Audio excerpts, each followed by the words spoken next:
বুড়িগঙ্গায় ভাষার হুমকি দেস, কাদের ঘাড় মটকানোর হুমকি দেস। এদেশের মানুষ যখন করোনায় আক্রান্ত হয়েছে দেখেছি সুশীলদেরকে একটাও বাইর হয় নাই। এই আলেমগুলা নিজের জানের চিন্তা না কইরা ওই করোনা রোগীর কাছে চলে গেছে, তাদের লাশ দাফন করেছে, তোদেরকে পাওয়া যায় নাই। আজকে যখন বন্যায় মানুষ আমাদেরকে মারতে চাস, মার ভাই মার, গালি দিয়ে বেঈমান হইস না, আমাদেরকে শেষ করবি কর। কিন্তু যে আলেম দ্বীনের কথা বলার কারণে তুই তার বিরুদ্ধে লেগেছিস, আয় ইমানটা চলে যাবে। এই মাসআলা তো এখন নতুন টার্গেট। ও মুসলমান উম্মতের আলেমরা ওই জন্য কাঁদতেছে, তোমাকে নেওয়ার জন্য না, ক্ষমতার ওই হালুয়ার ভাট বাটোয়ারা তোমরা খাও, আমাদের দরকার নাই। নবীর ওয়ারিস হিসাবে আমাদের কলিজায় লাগে এক বড় বোঝা, কলিজার মধ্যে এক বড় বোঝা। আল্লাহ যেমন নবীকে বলেছেন ওয়াদানা আনকা উযরাক, নবী আপনার বোঝা আমি সরাইয়া দিছি, আপনার বোঝা আমি সরাইয়া দিছি। বোঝা কি ছিল?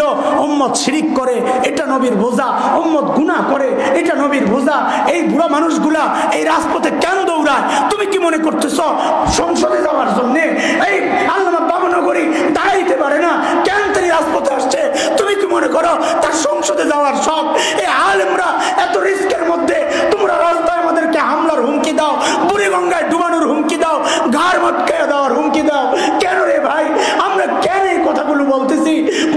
এই জন্যে যে হায় নবী যদি ডাক দিয়া জিজ্ঞেস করে এই আলেমরা তোদেরকে ওয়ারাসাতুল আম্বিয়া ঘোষণা দিয়া আমি আমার জিম্মাদারি তোর কাছে দিয়ে আসলাম, আমি তো কাইদা কাইদা উম্মতকে জাহান্নামের রাস্তা থেকে জান্নাতের রাস্তায় পৌঁছেছি, তুই কি করছস?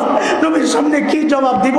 ওই জবাবের ভয়ে বুড়া মানুষগুলো রাস্তায় নামছে, ওই জবাবের ভয়ে মামুনুল হক আজকে চিল্লায়। কেন চিল্লায়? যে নবীর চিল্লান, নবীর ধমক যেন না খাইতে হয়, আল্লাহর ধমক যেন না খাইতে হয়। এই কণ্ঠগুলো স্তব্ধ করার চেষ্টা হচ্ছে, এই কণ্ঠগুলো বন্ধ করার চেষ্টা হচ্ছে। শুনে রাখেন, শুনে রাখেন, মামুনুল হকের ওই বক্তব্য মামুনুল হকের বক্তব্য না, এটা কোটি তাওহীদি জনতার বক্তব্য। একজন মামুনুল হককে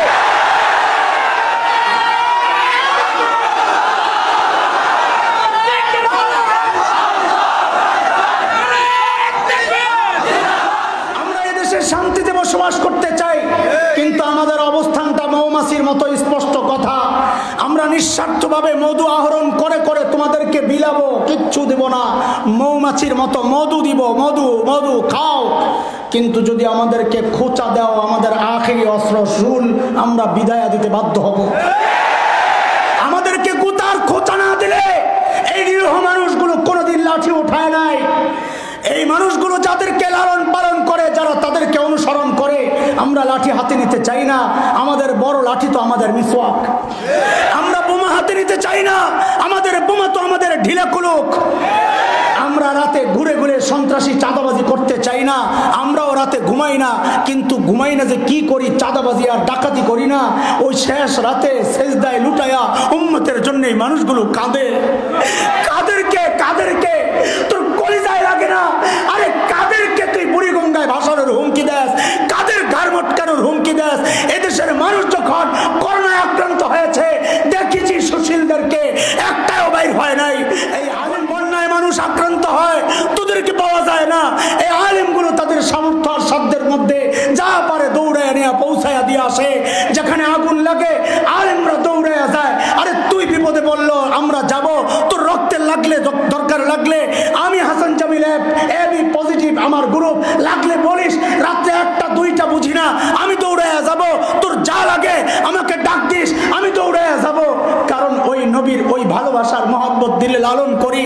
আমরা পিঠ দেখাইতে চাই না, আমরা বুক খুলে দিছি। নবীকে যেমন আল্লাহ বলেছেন আলাম নাশরাহ লাকা সাদরাক, আমি আপনার সিনা খুলে দেই নাই। নবীর ওয়ারিস আমাদের মধুবরী হুজুরের সিনাও আল্লাহ খুলে দিছেন। আয় আয় আয়, গালি দিস না, আরে গালি দিস না। এখন তো নতুন আরেক আতঙ্ক শুরু হয়ে গেছে। এই শুনে রাখো মুসলমান, দ্বীনের কথা বলার কারণে, শরীয়তের কথা বলার কারণে কোন আলেমকে যদি কেউ গালি দেয়, তার ঈমান তো চলে যাবে, তার ঈমান চলে যাবে। আরে কেন তো পেরেশানি আমাদের? কারণ তুই বেঈমান হইয়া জাহান্নামে যাবি। সহ্য তো হয় না, সহ্য তো হয় না, সহ্য হয় না, করব কি? সহ্য হয় না, করব কি? মা যেমন শাসন করে, মা যেমন মায়া করে, কখনো মাথায় পুঁছে, কখনো কপালে চুমু দেয়, কখনো লাঠি দিয়েও হালকা আঘাত করে। যদি মামুনুল হক চিল্লায় এটা তো হালকা লাঠির আঘাতের কথা, টার্গেট তোকে দুশ্মন বানানো না, আরে টার্গেট তোকে জাহান্নামের রাস্তা থেকে জান্নাতের রাস্তায় উঠায় দেওয়া। ওই যে মধুপুরী হুজুর হুঙ্কার দেয়, এই বুড়ো মানুষ হুঙ্কার দিলে হার্টে সমস্যা হয়, তাও কেন হুঙ্কার দেয়? কারণ তিনি জানে আমার এই জীবন তো মালিকের জন্য কোরবান, উম্মতকে জাহান্নাম থেকে বাঁচায়া আমার হুঙ্কার দিয়ে আমি যদি মইরাও যাই তাও আমার জীবনটা সার্থক, ওই জন্য হুঙ্কার দেয়। কিন্তু তোরা আমাদের হুঙ্কার গুলাই দেখো, রাতের গভীরে এই আলেমরা যায় নামাজ বিছায়া তোদের জন্য যে আল্লাহর দরবারে কাঁদে, গালি দিয়ে বেঈমান। এই মাসআলা তো এখন নতুন আবিষ্কৃত হয় নাই, এই প্রেক্ষাপটকে সামনে রেখে আবিষ্কৃত হয় নাই। এই মাসআলা তো 1000 বছর আগের মাসআলা। দ্বীনি কারণে কেউ যদি কাউকে গালি দেয়, দ্বীনকে শত্রু বানায় যদি কেউ কারোর সাথে দুশমনি করে, তো ঈমান চলে যাবে, ঈমান চলে যাবে, আয় উম্মত বেঈমান হয়ে যাবে। সহ্য তো হয় না, সহ্য তো হয় না। কারে বুঝাবো, কারে বুঝাবো,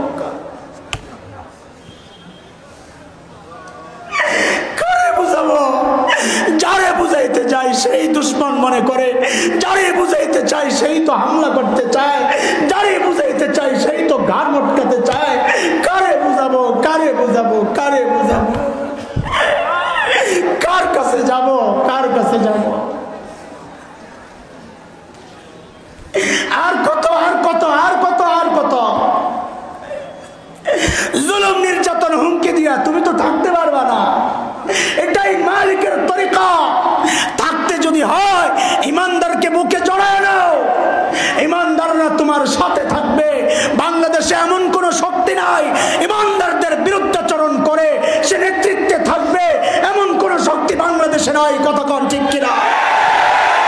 ইমানদারদেরকে বুকে জড়াও, আলেমদেরকে বুকে জড়াও। আলেমরা কি বলতে চায় একটু দিল দিয়া শোনো। আলেমরা তোমার দলের বিরুদ্ধে না, আলেমরা তোমার নেতার বিরুদ্ধে না, আলেমরা শিরিকের বিরুদ্ধে, আল্লাহর দ্রোহী ওই মানুষের বিরুদ্ধে। হ্যাঁ, এই জায়গায় আমরা বড় কঠোর। আশিদ্দাউ আলাল কুফফার রুহামাউ বাইনাহুম।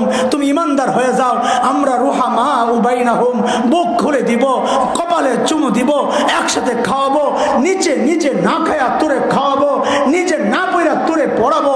কিন্তু যদি আমাকে মোকাবেলা করতে চাস আমরাও চুপ থাকবো না, চুপ থাকবো না, চুপ থাকবো। এটা আমাদের 1000 বছরের ঐতিহ্য, এটা আমার নবীর ঐতিহ্য, এটা আবু বকরের ঐতিহ্য। নরম মানুষ, দিন আক্রান্ত হইল, ঘোষণা দিয়ে দিলেন আয়ানকুসুদ্দিন ওয়া আনা হাই। আমি আবু বকর নরম বইলা দিন কাটছাট হবে